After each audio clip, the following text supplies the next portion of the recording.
What's up, everybody? Good afternoon, late afternoon, and I know I'm a little bit late with this video because the Mariners season started yesterday.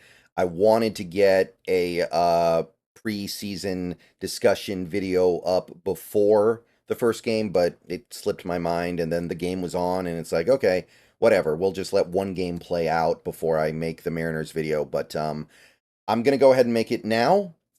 And I'm going to say a couple of things. First of all, yes, I will be making Mariners videos this year. I will be covering the team, probably like last year, every 10 games or so. I'll do an update video. I'll talk about where the team is headed. I'll talk about the direction things are going, talk about players, talk about decisions this team can make going forward. The usual stuff. If you've been following my channel for a few years now, you know how things are done around here. So, yeah, there's going to be Mariners content this year on the channel. I know it's not for everybody. I know some people are here for football, or they don't like baseball. They don't like the Mariners. Maybe they're fans of other teams.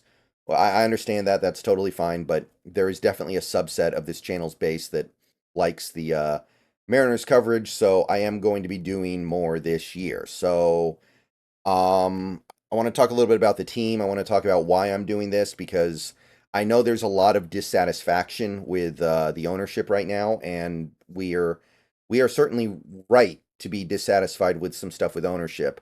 And I said before this season started, actually months ago, I think before free agency, I made a video where I said that I may not make Mariners videos this year, depending on what happens the rest of the offseason. And I think my line in the sand had to do with the payroll amount and whether or not the owners could show me they at least cared somewhat. And it was very close. I think that our payroll going into the season is 139, and last year it ended up at 140. So technically payroll was higher last year, but since our season just started, there's a very good chance that by the end of the year, one way or the other, we're over the 140. So our payroll did technically go up, and I know that's not going to make a lot of people feel better. I know people out there are thinking, why can't we just outspend teams by a lot instead of trying to get by with a little? And look, I'm not disputing that. I'm not disputing we have bad ownership. But the reason why I want to make these videos and the reason why I'm going to be following the team this year is at the end of the day, I think that the team, in terms of the GM and the front office, did their jobs. I think that Dipoto overcame bad ownership and did a really good job doing what he could with the team this offseason. And at the end of the day, that's what matters. Yeah, he acted like a little bit of an idiot in that press conference after the season last year. He said some really dumb things that he should never have said, and it sounded like he was trying to stick up for ownership in a way that he should not be doing. And I understand that maybe he doesn't really have a choice, but you look at somebody like Scott Service, who did not stick up for ownership in that way when he was asked about it. He was very diplomatic about it. He basically said, yeah, I get it. It's frustrating. He was about as real as he could be. He was as real as he could be about this. So you didn't have to come off like that, Dipoto, but that doesn't change the fact that I look at what the team did during this offseason, adding guys like Polanco, adding guys like Mitch Garver, getting Haniger back, which, by the way, so far has looked awesome. Haniger's been great in spring training. And I'm not really going to talk about yesterday's game because it's just one game and it doesn't really mean anything, but he did have the best game of any Mariner last night, for whatever that's worth. Some of the stuff they were able to do in the bullpen was good. I'm not going to get crazy excited about it. I still have some questions there, especially with some of the injuries that we've already had. But the bullpen pretty much is always going to be good here because our coaching staff is really good with those guys. So I think the bullpen will find a way to be fine no matter what. And you take a look at how deep this lineup has gotten. You take a look at the ways in which we've clearly, objectively, and obviously improved, the way we built a team that is going to do better in Seattle than the team last year, which was not built for playing in Seattle. He did a good job. He did a good job within the limitations of the Seattle Mariners' bad ownership, but he did his job. He found a way to improve the team without without going over whatever arbitrary payroll amount the ownership refuses to go over. So, how could I not support that? I got to support that, right? Yes, I would have loved to have upgraded more at third base. The third base situation is going to be hairy, and that's a product of the team not being willing to spend enough to go get a better option once they salary dump Suarez. I wish they didn't have to give up on Kelnick as much as that is actually right now looking like it was a pretty good decision given how he's playing in Atlanta, although we need a little more time there. I'm still not completely convinced. But the clear and obvious improvements this team has made with their lineup while maintaining their really good pitching rotation, it's um it's worthy of it's worthy of praise.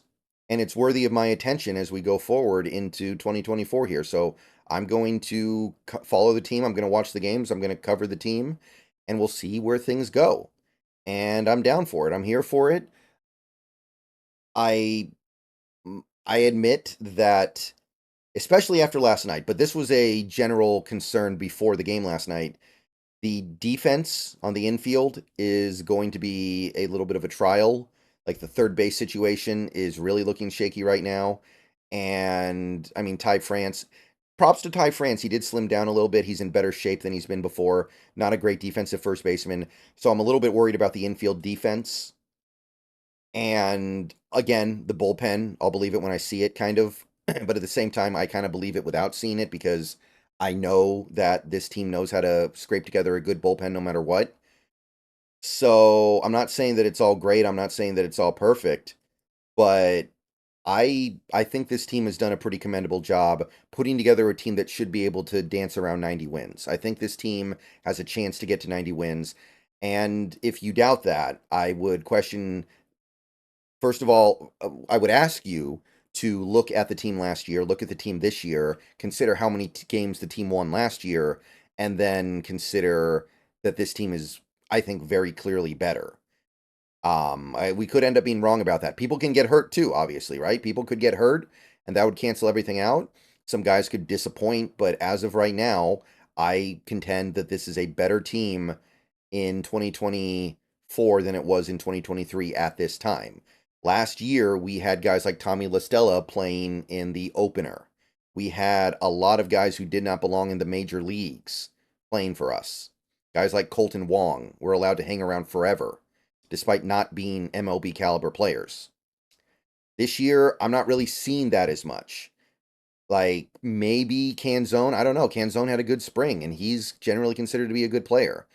Maybe Urias, I don't know. I'm not really gonna judge Urias yet, but you're not seeing the big holes in the lineup the way you're used to. We have imperfect players, like Mitch Garver's imperfect, Polanco's imperfect, but they're legitimate MLB hitters. So yes, I will be following the Mariners this year. I just forgot to make my pre-season video yesterday or in maybe the day before. So I will be covering the team. I'll talk more in 9 games. After the first 10 games, I'll say more. Again, I'm not going to talk about what we saw yesterday beyond the very obvious. Like, right, it confirmed some of the concerns about the infield fielding, and Castillo didn't look very good, and timely hitting was not on our side. But we are also seeing some of the things that we wanted to see, like Mitch Haniger hitting that home run. We're able to see that maybe he will be able to carry his spring training success over if he can just stay healthy. We can see that Garver has a lot of power.